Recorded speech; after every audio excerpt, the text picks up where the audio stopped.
Tanungin muna natin si client kung anong gusto niyang gupit. Siyempre magsasuggest tayo kung ano yung gupit na nababagay sa kanya. Pero sa bandang huli, siya pa rin na magdidesisyon kung ano ang gupit na para sa kanya. Gawin natin na taper yung kanyang gupit na naka-shadow. Yung pagkaka-taper niya o mababa lang. Lagyan natin ng konting forma yung gupit na gagawin natin para sa kanya.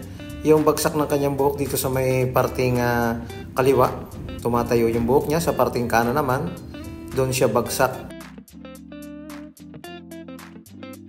Struggle talaga tayo sa mga ganyang klase ng buhok, pero susubukan natin na maging maganda pa rin yung resulta. Pasensya na sa medyo maingay na kapaligiran dahil may gumagawa ng kwarto o nagdi-division dito sa itaas ng aking barbershop. So gumamit tayo ng trimmer. Gagawa tayo ng line at tatanggalin na rin natin yung patilya, pero magtitira tayo sa kabilang side. At dito rin sa likod, nipisan na rin natin. Tanggalin na rin natin yung pinakang gitna. Magtira lang tayo ng konti dito sa kabilang gilid para magkamera siya ng konting shadow o yung pagkakadali natin ito. Hindi naman mahirap yung ganitong klase ng gupit.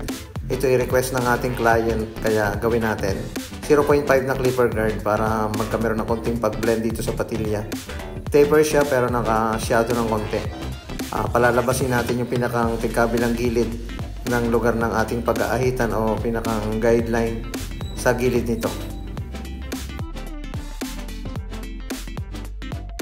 Overcomb, tinaas muna natin yung pinakang buhok niya para hindi ito madamay. Kailangan gagamit tayo na pang-ipit. Huwag lang nating hahawakan ng ating kamay. Kailangan maayos palagi yung gupit na ating ginagawa.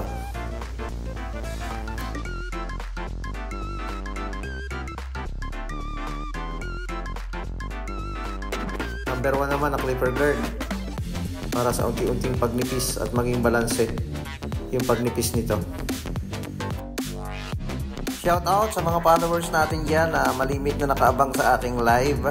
Salamat sa inyong suporta, sa inyong mga comment, sa inyong hindi pagbitaw kapag gumagawa ako ng mga live videos o nagla-live ako. Zero close o zero open para mas maganda yung balanse, yung pagnipis. Ingatan natin yung kabilang parts ng gilid nito para maganda siyang tingnan kapag inahita natin at natapos natin yung gupit na ating ginawa.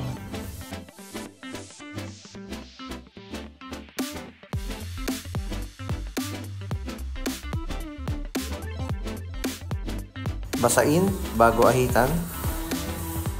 Yung pagkaahit niyan, ibababa na natin yung buhok sa ibabaw para doon naman tayo mag-umpisang magbabawas at maging maganda yung paghawi.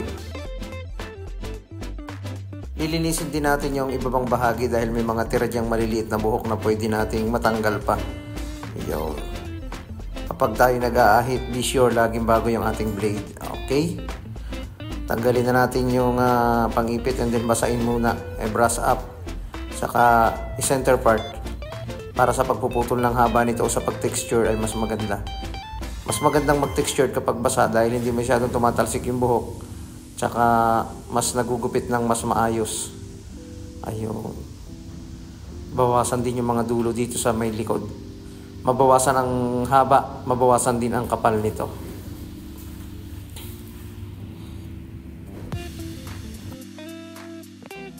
Putulan din natin yung haba ng bangs konti. Ibagay natin doon sa gupit na ating ginawa. Yun, saka natin i-blower, i-brush up ng konti. Lagyan ng pomade.